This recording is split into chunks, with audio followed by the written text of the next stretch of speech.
Good afternoon, everyone, and welcome to TradeStation.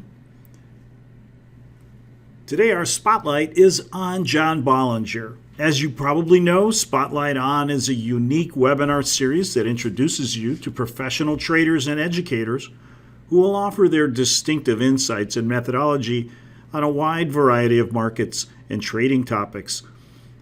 Many of you already know that Bollinger Bands are intervals drawn on a price chart that define high and low on a relative basis. Today, we will be hearing from their creator. John Bollinger is an American author, financial analyst, contributor to the field of technical analysis, and the developer of the Bollinger Bands.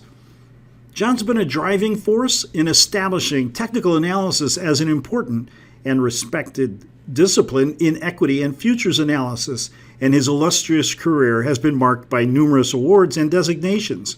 In fact, in 2015, Mr. Bollinger received a Lifetime Achievement Award from the International Federation of Technical Analysts in recognition for a lifetime of contribution, hard work, and total dedication, adding significance to the field of technical analysis.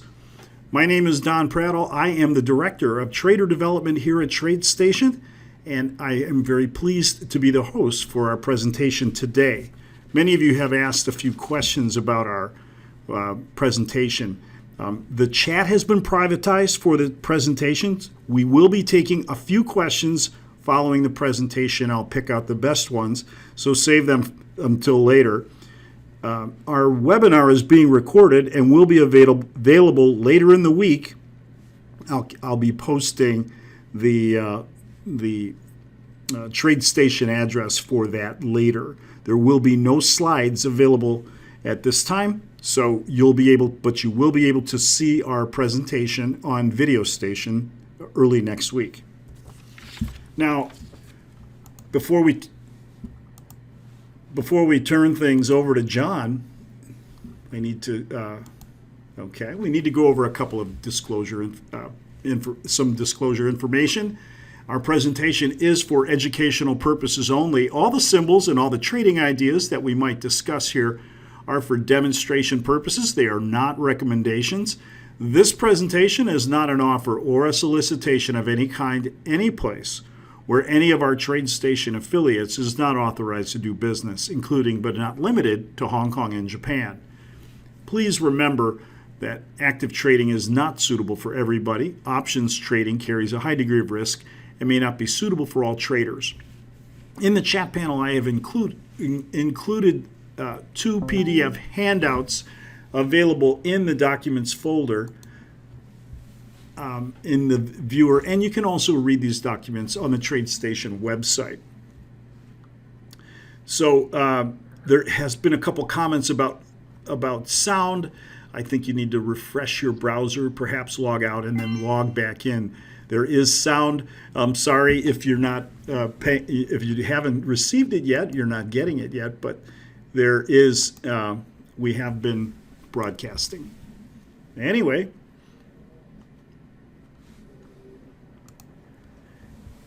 So Mr. Bollinger's book, Bollinger on Bollinger Bands, has been translated into 11 languages, and his influence on the practice of technical analysis and on our modern securities and financial markets is massive, and we're very honored to have him as our guest today at TradeStation. The development of Bollinger Bands began in the early 1980s, but I understand there is a very interesting story as to how they received their name, John, and I wonder if you could share that with us. Well, it had been a few years since I had created Bollinger Bands, and they didn't have a name at the time. They were just the trading bands that I used. And I was on air at the Financial News Network with Bill Griffith, and I put up a chart to illustrate a point in the current markets and started talking about the trading bands. And Bill looked at me and said, "What do you call those?" And I said, "Well, for lack of anything better, I think I call them Bollinger Bands." And that's, in fact, how Bollinger Bands got named. Well, it seems like a humble beginning for a tool that many of us use every single day. So thank you very much for coming to TradeStation today, and Thanks for the presentation that you're about to give. Oh, well, thank you so much. And I'd specifically like to thank you, Don, and Mike Burke, and all the fine folks at TradeStation who made all this possible. I've worked with them closely over the past couple of years, developing some Bollinger Band tools for TradeStation. And as you'll see later today, I think we've done a really spectacular job. But first, I want to go back in history, back to that time where Bollinger Bands didn't have a name. And talk to you about a few of the ways that we used to trade with trading bands, what some of the problems were, and sort of a bit about how Bollinger Bands were developed, and then we'll step forward into the modern world and show you how we use Bollinger Bands today. But I think we should start with a little bit of background first. Our aim is always to be relative. We're not really interested in any absolute values. We want to look at things in relation to one another. We want to look at price in relation to where it was, or in relation to bands. We want to look at peaks and indicators in relation to other peaks and indicators. We want to look at trend lines in relation to other trend lines and such. So we always want to have a local frame of reference so that we can judge things as they are. And the second thing is always it's very important, and you know, I can't stress it enough. We always want to ask the markets what we should be doing. Sort of never want to have an opinion about what we should be doing. We want to look at the markets, see what's actually happening in the marketplace, and get in tune with that. Now, that doesn't mean that we can't anticipate a turn in the marketplace or a change, or try to do some forecasting, but we always want to go to the marketplace for the information to base those ideas on. We never want to bring our own ideas separate from the marketplace and try to press them down onto the market. We've seen some people make some spectacular mistakes doing that over the years. People who are bearish through long periods of bull markets, or bullish through bear markets and such like that. So we always want to anchor whatever we're doing in the reality of the marketplace. And finally, our third aim here is to separate our emotions from trading. I mean, I'm sure you're all accomplished traders here, people who have some experience in the markets, and we know that without doubt, the biggest problem the trader encounters in day-to-day operations is emotions, either elation or depression. We absolutely want to stay away from those, and we certainly want those to play no part whatsoever in our decision-making process. So what we want to do here with these tools that we're going to introduce you today is to increase our winning trades as a percent of our total trades, and increase the size of our winners relative to the size of our losers. And those are really the only two avenues in which you can better your trading performance.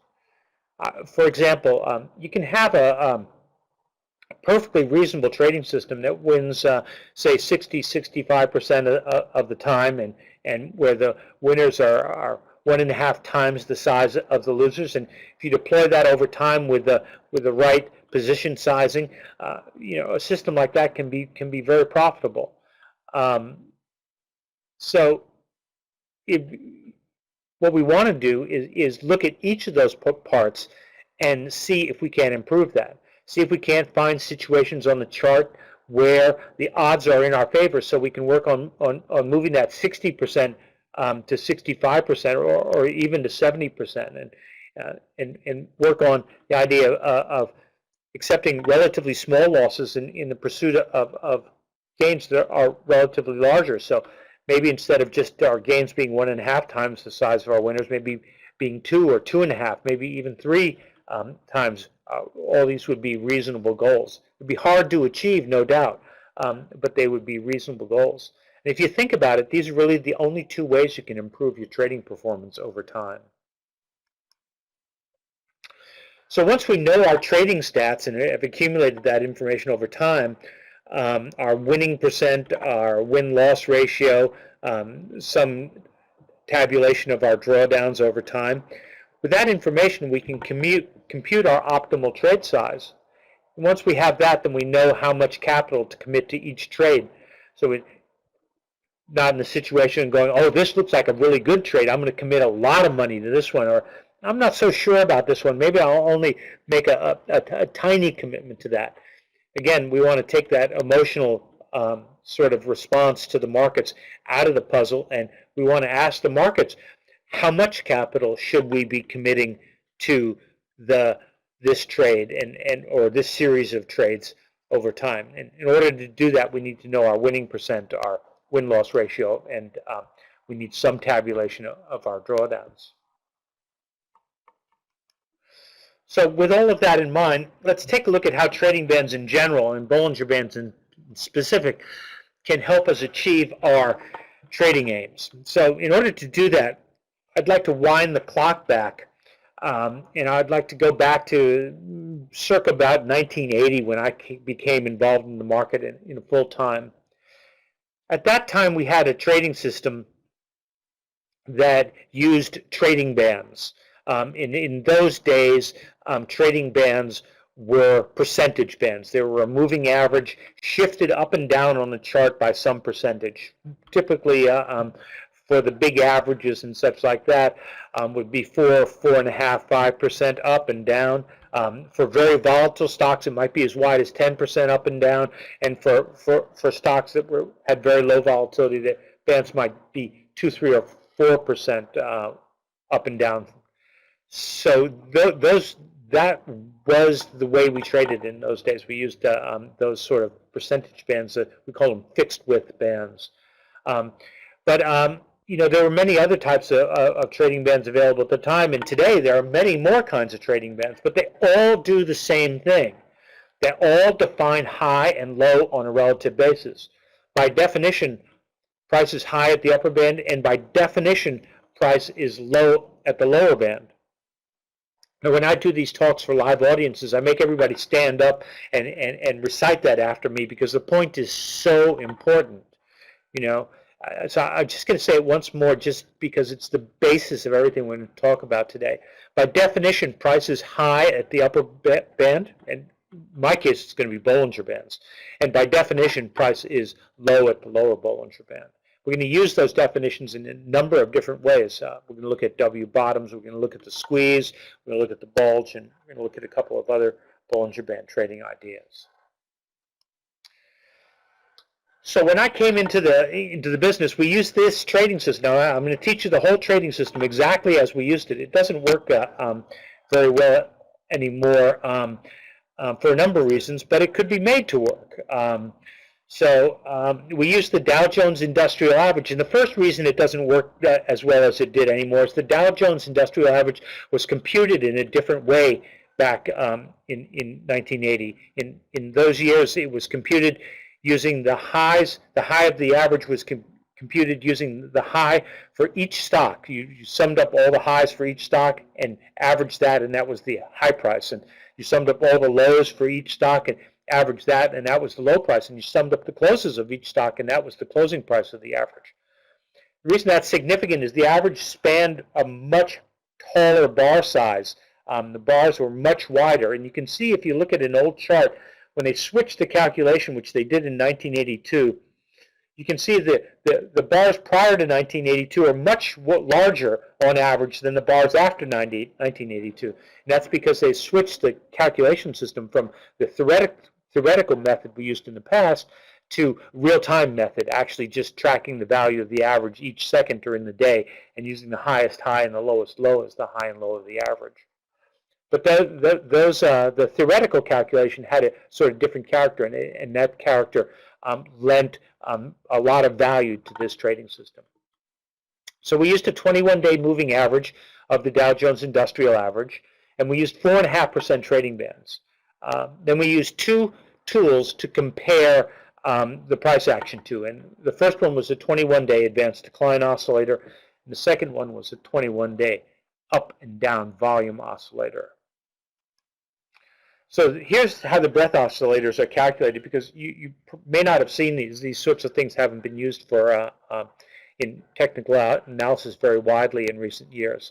So the advanced decline line is simply a sum of advances minus declines each day divided by the total issues traded, and that's sum over 21 periods. The up and down volume oscillator is the same thing. It's the sum of up volume minus down volume divided by total volume, and that sum is done for 21 days. So I use, for this, we use the data from the New York Stock Exchange. We found that at least for this work, the data from the American or NASDAQ exchanges has different character and doesn't lead to the generation of the sorts of signals that we want. So there are two signals in this model. They're very straightforward. The buy signal is if the price is greater than the upper band and either oscillator is negative, we're going to, I have these backwards. I can't stand it. I'm so sorry. The upper one is a sell signal. If the price is greater than the upper band and either oscillator is negative, that's a sell signal.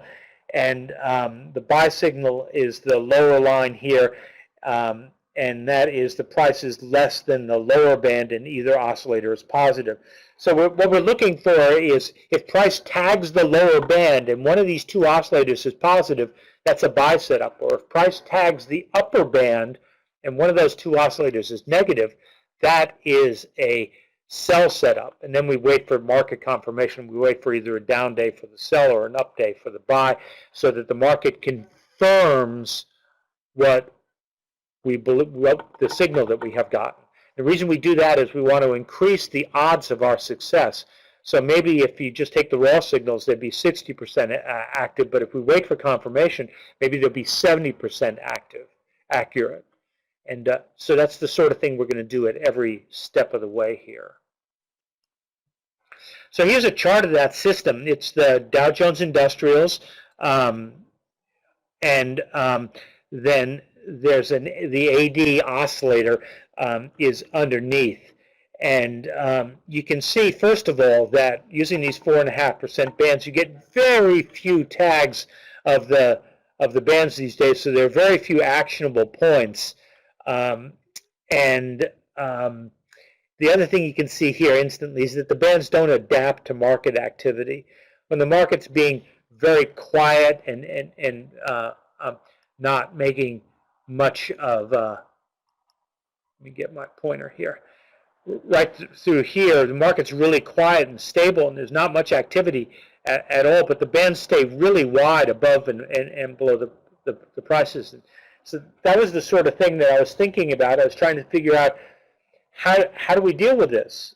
Mechanically, the way we were dealing with it at the time was just to physically change the width of the bands. And since we were drawing these charts by hand, that was quite hard. We used tissue paper and overlays and such like that. But what was even worse is that by trying to adjust the bands in all these different phases of market activity, we would let our emotions into the trading process. If we were bullish, we would adjust them to paint a bullish picture, and if we were bearish, we would adjust them to paint a bearish picture. So you can see quite a bit has changed over the years, but the basic emotions of the trading process haven't changed one whit. So here's the same chart here with the up and down volume oscillator, and again we have the same problem. The bands are just fixed width, and when the market's being really volatile, they're not adjusting to be wider, and when the market's being in consolidation mode, or rather trendless, they're just way too far above and below the average to be of any practical use in the trading process. So relativity is the key to this sort of trading activity. It's the key to this kind of technical analysis. In fact, you might call it relative analysis if you wanted. Absolutes are eliminated, and the market is always used to answer questions whenever possible. And once again, you know, the name of the game here is that we're trying to get our emotions out of the trading process. So the problems with this approach are legion today. Back in the day, this approach worked quite well. It was quite a successful trading system and quite widely followed for a number of years. But the width of the bands needed to be adjusted all the time. not only did it need to be adjusted over time, but it had to be reset for every security that you looked at. So, I mean, you were just a very busy person drawing charts and drawing bands on the chart. So you could only follow a relatively small number of securities. A little bit later, when I show you the radar screen for the Bollinger Band sweeps package, you realize you can follow an enormous list of securities now, and you know, find opportunities that you wouldn't have been able to find any other way. And again, this is the way the emotions get led into the trading process. So if you were bullish, you drew the bands to present a bullish picture. We've been through that. But the point is I knew that there had to be a better way, and I was consistently looking for a way to automate the selection, the setting of the bands. And at the time, I was an option trader, so I was thinking about volatility. So I said, well, maybe we can make the bands adaptive. Maybe we can make them, you know, focus on changes in the underlying structure of the market, and volatility might be the way we could do that. So here's that same chart, and I've included Bollinger Bands. I've included Bollinger Bands on it, and you can see the difference between the prior chart of the Dow Jones and the AD oscillator here, and the Bollinger Bands. Here we have bands that stay germane to the price structure. They expand during big moves and they contract during small moves. You can see over here that area that we looked at before, where the bands were really wide above and below the price structure. Here the bands have tightened right in, and here we have what we call a head fake, which is a huge trading opportunity that led into a giant rally, and we'll look at that again a little bit later. So this is just a vast improvement, and it came entirely from the idea that I was an options trader in the early 80s, and I was thinking a lot about volatility. Here's the same chart with the up and down oscillator. So, you know, in the early 1980s, we believed that volatility was a fixed quantity. It was like a house is blue, or a man is tall, or something like that. It was just a property of the security. For example, we thought that IBM's beta, which is a measure of IBM's volatility in relation to the market, was 1.2. Which is to say that IBM was a little bit more volatile than the market as a whole. And we didn't think that changed ever. We computed betas once a year using 5 years of weekly historical data, not because we were lazy, but because we simply didn't think that it was worthwhile to do it any more often, because volatility was stable. But at the time, I had an early spreadsheet. I had an early microcomputer, and I had a spreadsheet that ran on it by the name of SuperCalc. And I copied the formula for volatility down a column one day, and I saw that it was changing over time. And I realized that we might be able to use volatility to set the width of the bands. And after a couple of tries, I came up with the same formula that we use today for Bollinger Bands. There's been no change since like 1982 or so, when I first came up with the idea. So I was much more interested in trading stocks at the time than I was in trading the market as a whole, for a number of reasons. First of all, we didn't have stock index futures yet. We didn't have index funds like the SPY or the MDY, such like that yet. So it was actually relatively hard to trade the market. The big mutual funds that had, like S&P 500, mutual funds got really angry at you if you switched in and out of their funds a lot.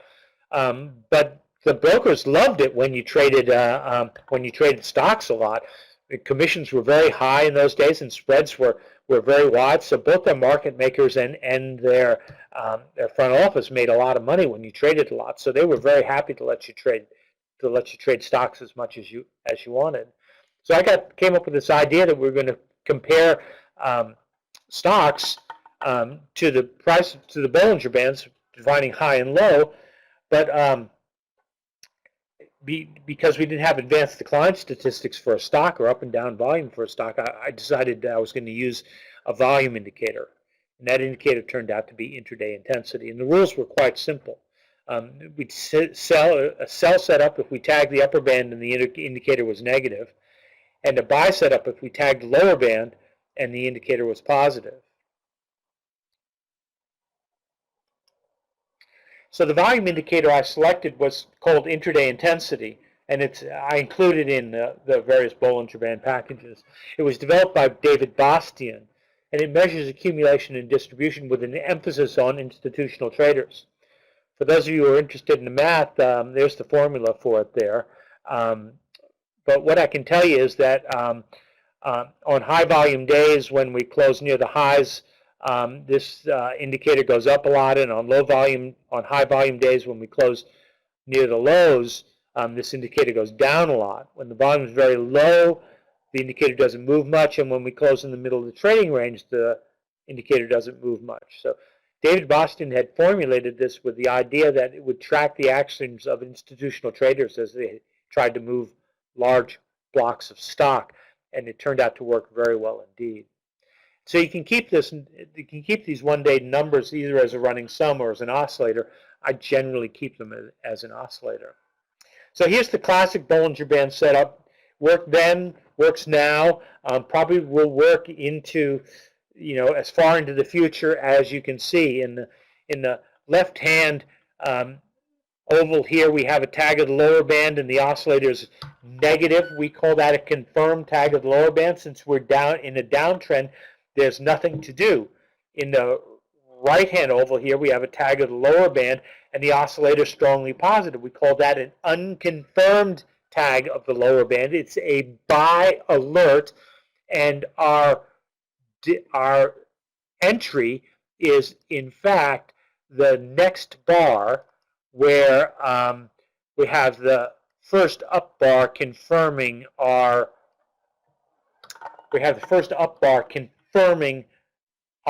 signal.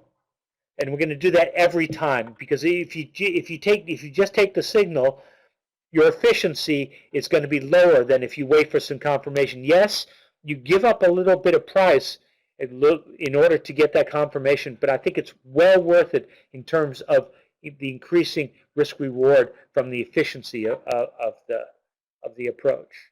So this was the classic Bollinger Band trading system. This is what the Bollinger Bands were designed to do. If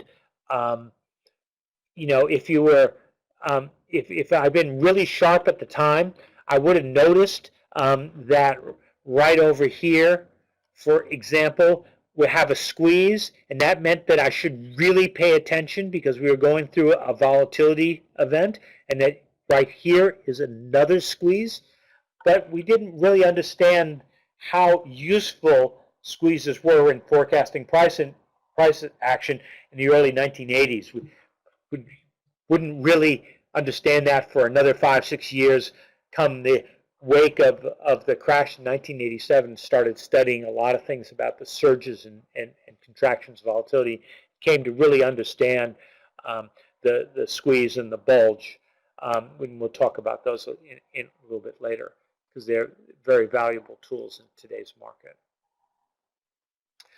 So in order to go forward, I have to introduce a couple of Bollinger Band indicators to you. There are going to be two of them. %B, which tells us where we are in the trading bands, and bandwidth, which tells us how wide the bands are. These are still the most important and useful indicators in the Bollinger Band toolkit, and they're the indicators that I use each and every day.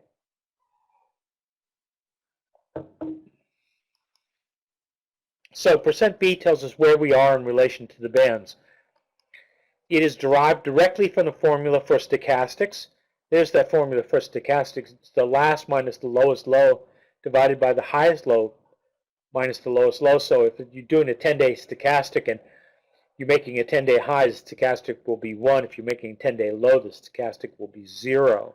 So what I did is I just subbed out the upper band and the lower band for the lowest low and the highest high, and recreated the formula. So there's the formula using the bands, and we call it percent B. The stochastics are called percent K and percent D and such like that. So since this was a Bollinger Band indicator, I thought percent B was a good name. You know, I never really had a lot of creativity when it came to creating the names for these things, so I tend to choose the obvious names, as Don Prattle and I talked about earlier. Bill Griffith sitting there quizzing me. Well, what do you call them? Well, I guess they're Bollinger Bands. Well, so what do I call this indicator? Well, it's a stochastic, and George Lane hasn't used percent B yet, so let's use percent B. And there you go. So percent B will be greater than 1 if we're above the upper band. It'll be 1 at the upper band, and it'll be 0.5 at the middle band and 0 at the lower band. And it'll be a negative number below the lower band. So if the number's minus 0.1, that means we're 10% of the bandwidth beneath the lower band. And if it's 0.5, we're exactly at the upper band. If it's 1.2, it means we're 20% of the width of the bands above the upper band. So we talked a little bit about this relativity, and here's one of the places that it's going to come into play. The definition of a W bottom in terms of Bollinger Bands is a new absolute low in price that is not a new low relative to the Bollinger Bands. Another way of saying that is it's a new low in price, but not a new low in percent B. Right. So here's a classic W bottom. This was from 2012, and it was a classic market panic. We broke this was our initial low here, percent B below 0. Strong downtrend here. We rallied back for a few days, and then we broke strongly to a new low. And this is the moment in the old days when the brokers' phones rang off the hook with all the customers going, sell, sell, sell, sell, get me out. I don't care what price, just get me out now, now, now. So anybody who's ever been a broker, especially brokers who work for a long time, know about those phone calls when emotions have overwhelmed traders. But you are using Bollinger Bands, and you know about these W bottoms, and you know about the W bottom rule.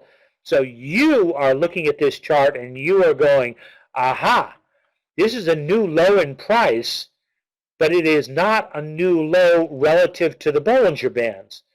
That means that what I want to do here is I want to look for the first up day, and that's going to be my entry point to a buy signal. And that first up day comes right there. And as you can see, that leads to a very nice trade. Marches all the way up from 130 to 145 or so.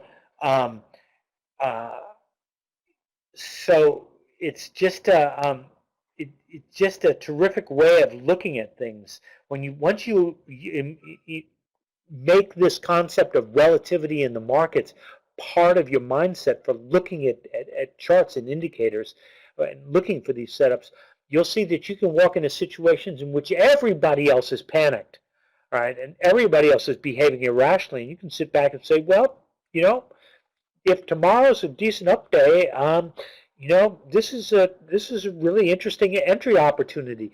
And furthermore, look at this. If let's see if I can get my little drawing tool here. If I'm wrong, all I have to risk is this much, right? Go down and break the lower band. I know that I'm wrong, so if my entry's here, I have the distance basically to the lower band to risk. But if I'm right, then my first target is going to be the middle band, and my second target is going to be the upper band. So you can see that, you know, the amount being risked here is relatively small in terms of the amount that we're trying to win. And put the emphasis on trying because there's no certainty here, right? But you know, if you look for these setups where the odds of success are in your favor and the amount risked is much smaller than the amount potentially on the table, then I think you'll find that your odds, your stats come out pretty well over time. So this is sort of the second stage of my use of Bollinger Bands. I went from that oscillator world where we looked for tags of the band with oscillators and such, and then I started looking at these pure price patterns to see if I could find a better one. Note, you know, there's lots of these on this chart. We go up here, we make a new high that's not a new high in relation to percent B. So we look for a sell here, and then we come back and we make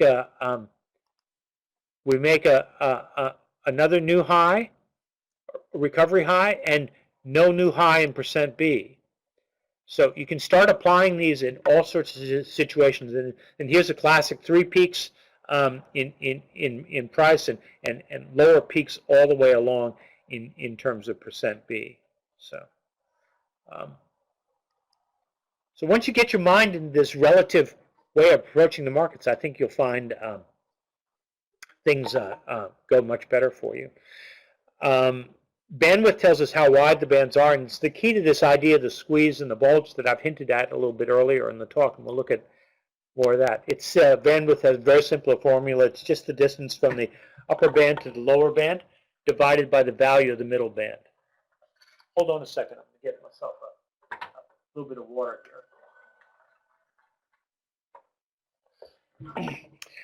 Whistle's getting a little dry. So the squeeze and the bulge. These are probably the two of the most powerful concepts related to Bollinger Bands. So a bulge is a peak in bandwidth, and it is a forecast for decreased volatility. A squeeze is a trough in bandwidth, and it's a forecast for increased volatility. So one way of thinking about this is to say that a squeeze is the beginning of something and a bulge is the end of something. Right? So again, if I were with you in the same room, I would make you get up and recite after me that the squeeze is the beginning of something and the bulge is the end of something, because these are key concepts and very important to see if you can wrap your mind around and remember. So here's a slide just to repeat that. That's how important I think it is. So one of the things that's often useful is squeezes often occur at logical places. It's just a psychological thing. So to the right-hand side of that blue double-headed arrow there, you see a squeeze. And if you look down toward the bottom, you see that bandwidth is at a multi-period low. So that's the definition of a squeeze. So that squeeze occurred at what we call a logical place. It occurred right at the prior high. And that happens time and time and time again. So what do we look for after a squeeze? We look for an impulsive move, and we go with the impulsive move.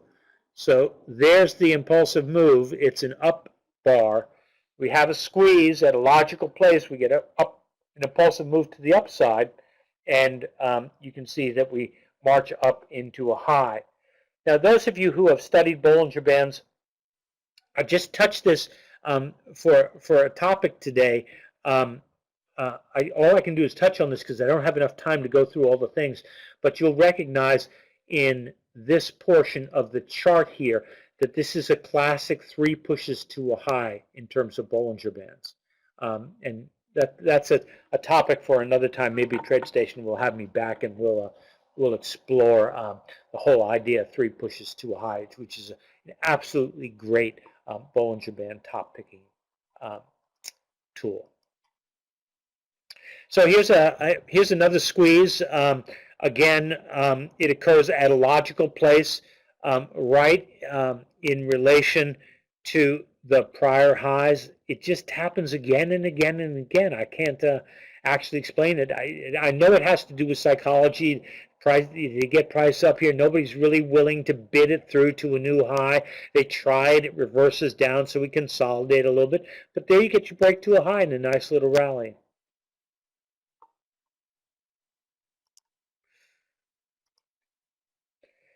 So one of the things that's very important is the other side of this squeeze, and that's the bulge. It is a peak in volatility. And here we see a currency pair. The currency pairs trade very well in relation to Bollinger Bands. And on the right-hand side, on the left-hand side of the chart, you see a peak in bandwidth. I've drawn a blue circle around. It occurs exactly at the end of the downtrend. And that's typically what you'll see is you'll come up to a peak in bandwidth and turn down, and it means that leg of the trend is over. It doesn't necessarily mean that there's immediate reversal going to happen, as didn't happen here. We just moved into a consolidation phase. But it means that that impulsive down wave is over. And then again, on the right-hand side of the chart here, we'll have another one. It's a little shorter one. We come up and make a high here, make a peak in bandwidth and turn down. It means that this swing is over. Here's another one. Make a peak in bandwidth and turn down. It means that this downtrend here is over. So these peaks in bandwidth and turn downtrend mark the end of swings. Now, it could just be a couple of 3 days hesitation before you go right back in the same direction again. It's not necessarily reversal, but it means that that swing is at an end. And so here's another classic one. This is the same chart that we looked at before, and it's another piece of Bollinger Band confirmation. We looked at this W bottom before with percent B. We made a new low in price, but no new low in percent B. But look here, bandwidth turns down on the first leg on the left-hand side of the W, and that's exactly what we want to see. So for us, that's the definition of a W. So a little bit of review before we kick into some other material. So Bollinger Bands define high and low on a relative basis. Percent B tells us where we are in relation to the Bollinger Bands. And bandwidth tells us how wide the Bollinger Bands are. So we're looking for trade setups where the odds are in our favor and the reward is greater than the risk. And we always are trying to minimize drawdowns. So we're trying to find those situations where market's most likely to trend in our direction. So we can get a lot done with just a few tools, as you've seen here. All we use for Bollinger Bands, percent B, bandwidth, and a volume indicator, all of which are in both the Bollinger Band squeeze package and in the Bollinger Band toolkit for TradeStation. So the Bollinger Band squeeze, this is without a doubt the single most discussed aspect of Bollinger Bands. We developed a package for TradeStation. Finds squeezes, finds breakouts, locates potential head fakes, which are very short-term, powerful reversals in the wake of a squeeze, and identifies bulges that mark the end of trends. So we have it both textually and in terms of charts, so we can see it all visually. We have it in real-time scans, so these are called radar screens. You can see any list of symbols in any time frame from I don't know, as short as you want, 1 minute, to as long as you want, weekly if you like. So then, and if you want to scan really large lists of stocks, you can do those offline with a couple of the tools using the scanning function. So this area, we're talking about our radar screens, and this area we're talking about scans that you create to scan very large lists of stocks, like all the stocks on the NYSE or something like that. So here's an example of how our radar screen works. We have a list of symbols down one side. We have a mode here. In this case, from a few days ago, we had a lot of squeezes. There's only one bulge here. We had a number of signals recently, a couple of shorts and a long, and then we had a couple of downside reversals, back into the bands to the downside, 1, 2, 3, 4. That's actually really telling in light of the market action we've seen over the couple of 3 days. This is just this was just created a couple of days ago, so you can already see the sort of deterioration that we're seeing in the market. A lot of squeezes and a lot of downside action out of those squeezes. And so here's what the chart looks like. If you look over here, these are green dots are squeezes, and then these green upside arrows, the large green upside arrows, are entry signals for an upside trade. This stock is Abbott, and we'll look at Abbott again in a couple of moments when I share my screen with you. So again, we have a squeeze here and 3 downside entries again into a nice downside. And then these small green arrows and small red arrows, those are reversals at the bands. That's where you've been outside the band one period and are back inside this period. And our primary use for them is to identify head fakes, but there is not a head fake on this chart, so we'll have to look at another chart to see that. So the BB Squeeze package for TradeStation, free 7-day trial. It's $39 a month afterwards, but TradeStation has a fantastic new program, a rebate program for new accounts that will make these packages virtually free to you. So have a chat with your TradeStation rep, and they will explain this to you. It's a heck of a deal, and in addition to new customers, the radar station is available, is made available at no charge. And then for those of you who really want to get down to the nuts and bolts of Bollinger Bands, this is the Bollinger Band toolkit for TradeStation. It's about 1.5 years old. It has every Bollinger Band tool that I've ever invented in it.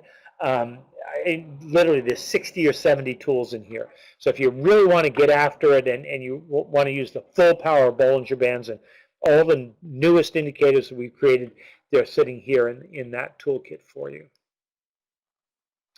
So if you'd like some further information about Bollinger Bands, a nice way to start is to go to your email client and email us rules@bollingerbands.com, and we'll send you back 22 Bollinger Band rules. It's a little list with a paragraph of explanation for each one. It talks about it's basically the 22 most often asked questions about Bollinger Bands. We tried to answer them in terms of a set of Bollinger Band rules. So again, if you drop us a line at rules.bollingerbands.com, we'll get that right back to you in the email. It'll probably take a day or two because there's rather a lot of you here today. And our Bollinger Bands website has a ton of tutorial material on it about Bollinger Bands, and it contains pages for our toolkits for the squeeze, and it also contains my Capital Growth Letter, which is a market newsletter, and its hotlines. So you can come visit us at bollingerbands.com. It's a brand new website. It's only been up for a week. We just transitioned from our old website, and you can visit us here. Again, there's a ton of free tutorial information, including a number of videos that you might want to look. And with that, I want to switch to our screen. I just wish that somebody would tell me whether you can see my screen now or not. Somebody would enter that in the chat. Nope. Okay.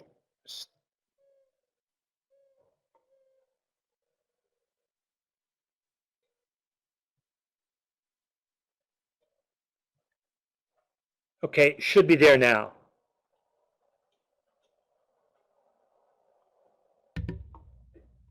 So, John, this is Mike. Why don't we stop screen sharing and restart it just to be safe? Okay, just did that.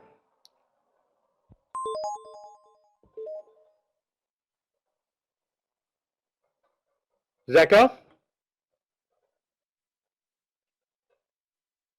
Excellent.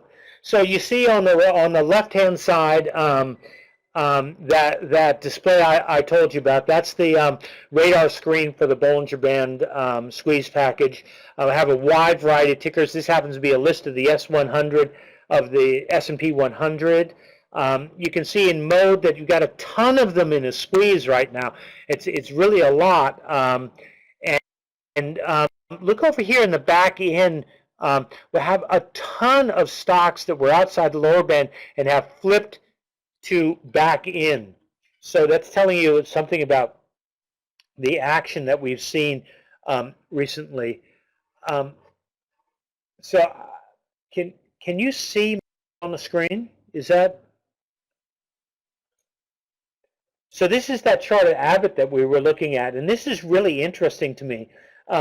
You can see over on the right hand side we have 1, 2, 3, 4, 5, 6, 7, 8 days that we've been in a squeeze. So we got a lot of compression going here, and we're trading at or near the lower band for the last 3 days. But look down here. Here's that intraday intensity indicator I told you about, and it's strongly positive.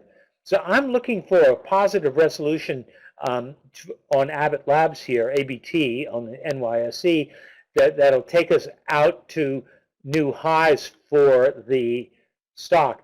If we look over here, we had a squeeze also 1, 2, 3, 4, 5 days in a squeeze, 3 signals to the downside, and then we got a fairly substantial decline that led to a reversal to the upside. Again, another wide string of squeezes, and then 1, 2, 3, 4 signals to the upside that led to the current environment.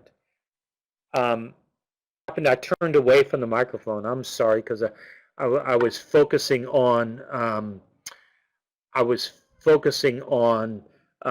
another monitor. So can you hear me now? Yep.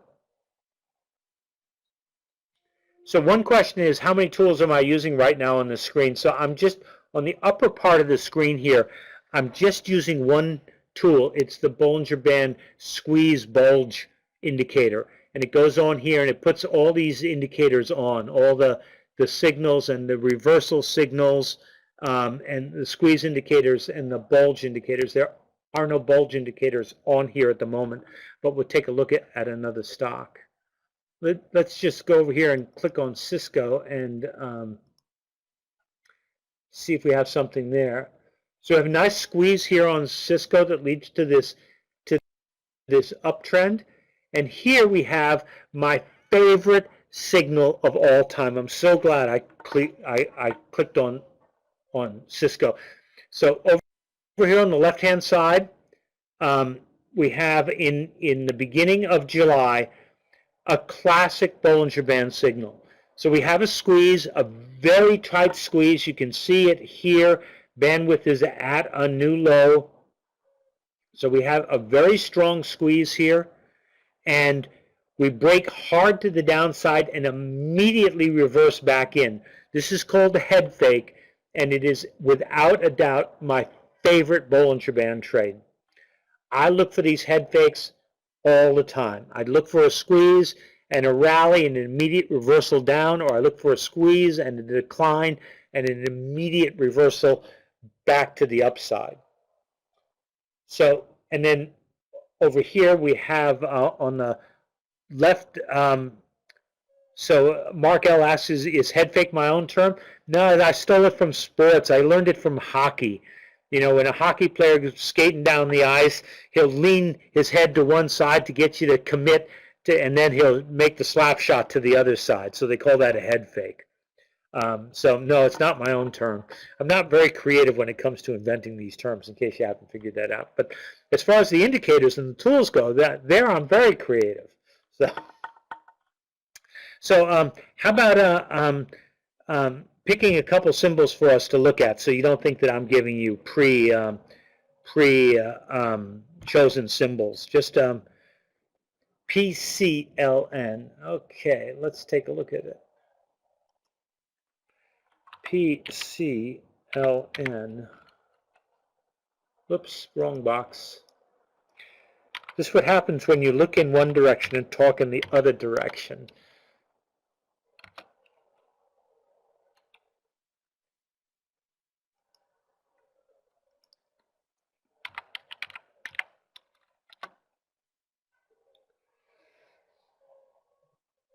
So not that much here from PCLN. You got a squeeze and a little bit of a rally here, another squeeze and another little bit of a rally here. Just okay. This is price line, is it? It just doesn't have the right sort of volatility characteristics. You'll find out something when you start trading with Bollinger Bands. Some stocks trade fantastic with Bollinger Bands, and some stocks are just ho-hum. You know, it's just, I strongly recommend that you stick with the ones that the work really works on, and skip the ones where it's sort of ho-hum. So let's see, somebody asked for Franco Nevada. That's a classic gold stock. And apparently I don't know the symbol for it. Somebody else asked for PFE, Pfizer. So here's a beautiful setup in terms of Pfizer. Here's a squeeze and 1, 2, 3 down signals and a big decline. Into a reversal at the low, and we're currently in a squeeze. Similar picture to Abbott Labs. I think this whole sector is trying to get ready to surge higher. Maybe it has something to do with one of these healthcare votes that those I don't know, dimwits in Washington are. You got a better term? Whatever. Franco Nevada is FNV. Okay, thank you. FNV.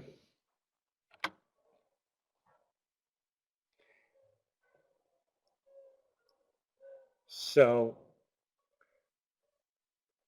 you see, first of all, you see a couple of bulges here in Franco Nevada. See the red spots over the price structure?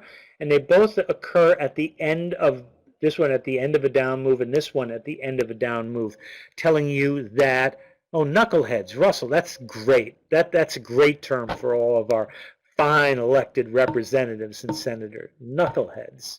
There we go. Perfect. But I really like this signal right here. It's the only squeeze entry signal that we get. So we get a squeeze 1, 2, 3 days. It backs off, and then it re-squeezes another 2 days, and we get a signal right here, and it leads to a very nice sustainable rally here. So let's see. How about a couple more symbols? BAIC.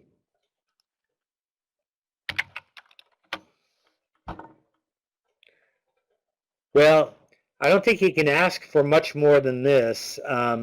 You get a giant squeeze here. It leads into a head fake, and then into a big sustainable rally. Now it's true that this one was hard to trade because you made a new low here,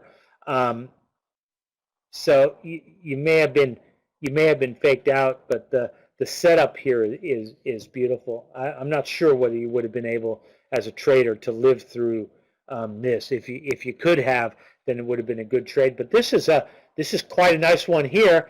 A squeeze goes on, you get a breakout and a nice surge to the upside. AM's company to hate, just because they've gotten so giant. So here's an AMZN. It's in a squeeze now. This looks like a little bit of a head fake here. So if we can get a couple days strong to the upside, I think this will be a good play to the upside here. And here's a lovely squeeze and an entry signal right here, a head fake that led to a nice rally, another squeeze, and another entry to the upside. So you guys are doing pretty good at picking stocks here. I think maybe I'll hire you, and you can come over here and recommend the stocks that I ought to trade.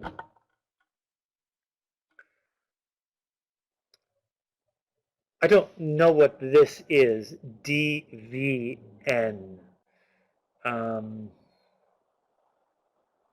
So I guess that's good. You have a couple. You have a long series of squeezes here, a breakout here, but I don't know. This looks like it's really, really hard to trade. I don't know that I would use this this stock with these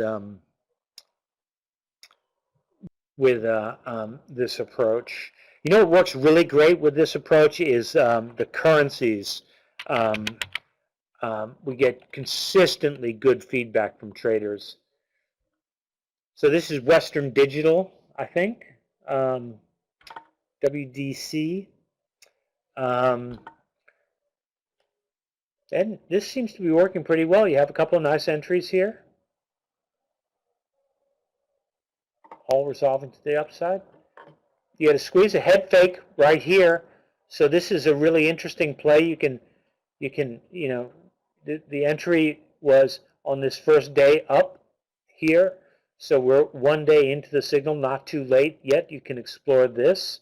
And note that intraday intensity has just turned positive here after a long period of being negative. So that's ZSEK7. So I may not be entitled for that because this is a developer account, so it has almost no entitlements. ZSEK7. Let's see. ZSEK7. Did I get it right? Yeah. Apparently, I'm not. Oops. SK17.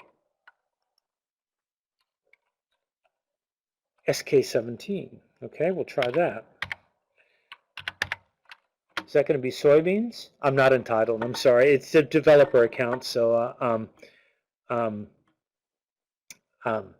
but there are some futures that it's entitled. I noticed earlier. So if you want to pick one of these, I could look at some of those.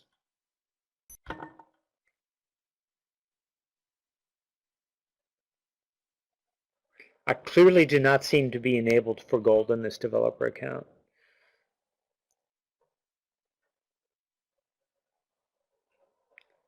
How about coffee?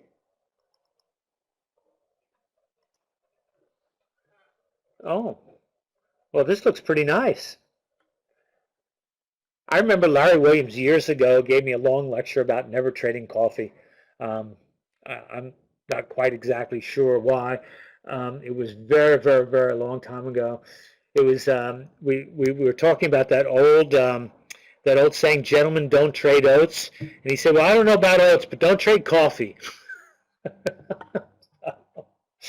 So one of the things I like here, you see this big downtrend here? Note 1, 2, 3, 4, 5. You get these bulge indications, and that tells you that that swing is over. And you consolidate a little bit, a new low, but these bulge indications, almost nobody pays any attention to these, and almost nobody pays any attention to them, but they're very useful. Obviously, this was a nice entry here. You got a nice little bit here. I don't know. You may not have worked out too well. Let's see.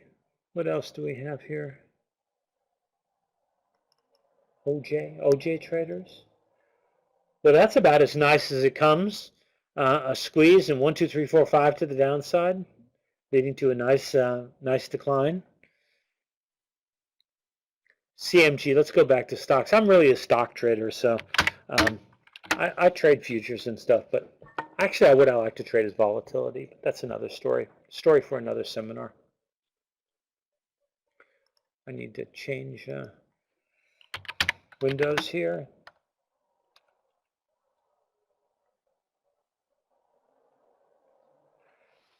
So CMG is not a great stock for trading in terms of the squeeze and the bulge, but this is a fabulous stock just for straight up reversal Bollinger Band trading. This is just terrific. So looking for buy setups at the lower band and sell setups at the upper band. One-day reversals at the lower band, one-day reversals at the upper band. You've had 1, 2, 3, 4, 5, 6 of them that well, you were too late on this one, so can't really count that. But 5 of those worked pretty well. Here's 1, 2, 3. A couple of those worked out to be pretty good trades as well. So this looks like it's a stock for people who like to trade sideways markets. So I'm 7 minutes over time here. I'd like to thank you very much for coming to spend some time with me today. Please do visit us at the BollingerBands.com website. Remember the terrific deals that TradeStation has for you. Remember to contact your TradeStation rep for these rebate offers that they have available to you. Makes using these tools virtually free. And do drop us a line, rules@BollingerBands.com, and we'll send you a copy of our 22 Bollinger Band rules. In closing, I'd like to thank Mike Burke and Don Prattle and all the fine folks at TradeStation, both for making it possible for me to spend some time with you today and for helping me develop these neat tools for the TradeStation platform over the past couple of years. Thank you so much for spending some time with me today. I look forward to visiting with you again in the future.